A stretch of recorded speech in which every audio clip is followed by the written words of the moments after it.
రాణి గారితో మాట్లాడేసి మనం సెషన్ ఎండ్ చేద్దాము. రాణి గారు అన్మ్యూట్ చేసుకోండి. Thank you ma'am. Thank you very much. Happy thank evening you. Ma'am.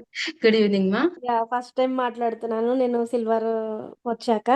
Actually మీది అన్ని యూట్యూబ్ నేను ఎప్పటి నుంచో 3 ఇయర్స్ నుంచి ఫాలో అవుతున్నాను. సో ఒక గుడ్ న్యూస్ ఏంటంటే మ్యామ్, నేను డబ్బులు కట్టి ఇక్కడ జాయిన్ అవ్వలేదు, కానీ అవన్నీ కూడా ఫాలో అయ్యి చాలా చేంజెస్ అయితే నా లైఫ్లో చేసుకున్నాను.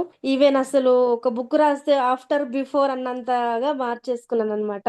చాలా చాలా టెక్నిక్స్ అయితే వచ్చేసాయి. సో ఇప్పుడు నేను ఒక విషయం చెప్పాలంటే ఏమనుకుంటున్నానంటే, హస్బెండ్ కానీ, పిల్ల కానీ, బాబు కానీ, మనీ విధంగా ఎలాగైతే నేను రాసుకున్నానో 3-4 ఇయర్స్ బ్యాక్‌వి అవన్నీ కూడా 1 ఇయర్ నుంచి ఎగ్జాక్ట్‌గా అన్నీ నెరవేరిపోయినాయన్నమాట. సో అండ్ మనీ పరంగా కూడా చాలా చాలా అచీవ్‌మెంట్ అయ్యాను. సో ఇప్పుడొచ్చిన ఒక అంటే నెగెటివ్ వాడకూడదు తెలుసుకున్నాను మీ వీడియోస్ విని. బట్ కానీ మీతో చెప్పుకోవాలి కాబట్టి టీచర్‌తోనే చెప్పాలి ప్రాబ్లమ్ ఏంటి డాక్టర్ దగ్గర కాబట్టి.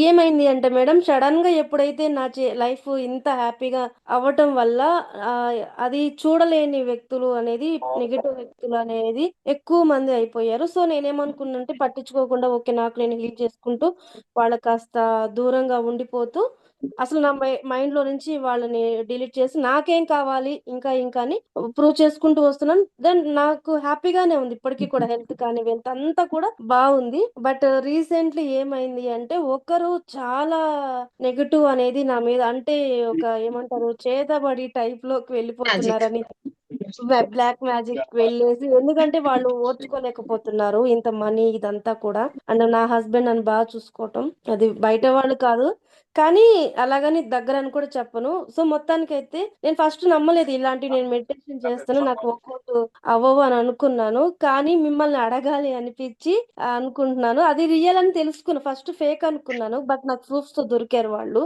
సో లేదండి, దీన్ని ఉంది. కర్మలో బ్లాక్ మ్యాజిక్ కూడా ఉంది. దీన్ని ఎలా మెడిటేషన్ చేసుకోవాలో కూడా నేను చెప్తాను ఫ్యూచర్. Thank you. ఓకేనా? చాలా ఉన్నాయండి. కర్మ అనేది మనము ఒక 1 మంత్ 2 మంత్స్ లో మొత్తం నేర్చేసుకొని మన లైఫ్ చేంజ్ అయ్యేది కాదు. మీరు చూస్తున్నారు కదా, భగవద్గీత బుక్ చదవడానికి మనకి ఎంత టైం పడుతుందండి? అర్థం చేసుకొని చదవడానికి ఎంత టైం పడుతుంది? అది పాటించడానికి ఎంత టైం పడుతుంది మనకి? అవునా? అలానే కర్మ కూడా చాలా లాంగ్, చాలా వాస్ట్.